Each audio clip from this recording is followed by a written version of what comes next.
Now, his speech, though, here in Phoenix, Connell, included some heavy criticism of the media, of Vice President Kamala Harris, and of the Democratic Party as a whole. Keep in mind, of course, RFK Jr., a lifelong Democrat. He entered this race as a Democrat before then switching to run as an independent. And, of course, he's also a member of one of the most popular Democrat families in modern U.S. history. Here's part of his speech here in Phoenix moments ago. My uncle and my father both relished debate. They prided themselves on their capacity to go toe-to-toe with any opponent in the battle over ideas.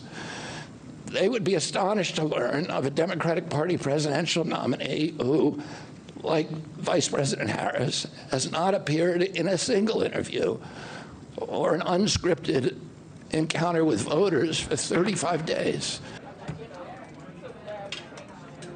Okay, and I want to reiterate here, apologies if I said this wrong earlier, RFK Jr. saying that he is not terminating his campaign, rather just suspending it at this point. RFK Jr. at one point in his speech then throwing his endorsement behind former President Donald Trump.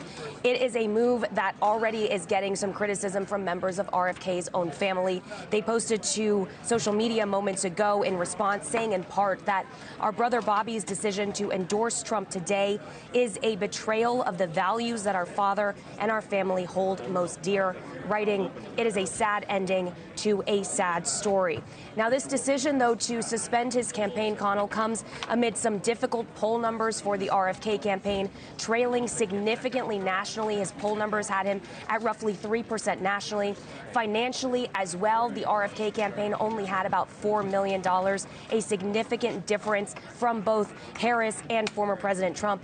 RFK here in Phoenix saying that he, at this point, no longer sees a realistic path to victory, adding, though, that he said, quote, "In an honest system, I believe I would have won the election." Connell? One quick thing, Brooke, because I'm not sure if he mentioned it after we dropped out of the live coverage or not. There was all the speculation going in that Kennedy might get something for his Trump endorsement, cabinet position, you know, as I said before, the health secretary, something like that. Was there any kind of talk about that from him today, or?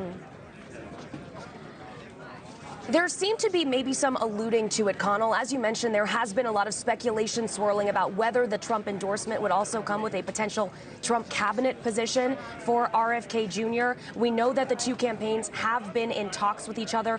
RFK even mentioned in his speech today that he has had long, intense discussions with the former president. Now, in his speech, he did speak at length about chronic illness, obesity in the U.S., health of Americans. We know that RFK's VP pick, Nichole had suggested earlier this week that RFK could make a good HHS secretary if there were another Trump administration. Our Allie Bradley asked the former president about this on the campaign trail yesterday at the border. He didn't really seem to give us any answers, so that's something that we'll just have to wait and see here. Connell? Surprising, I think, if Trump actually explicitly promised him that position, but we'll see.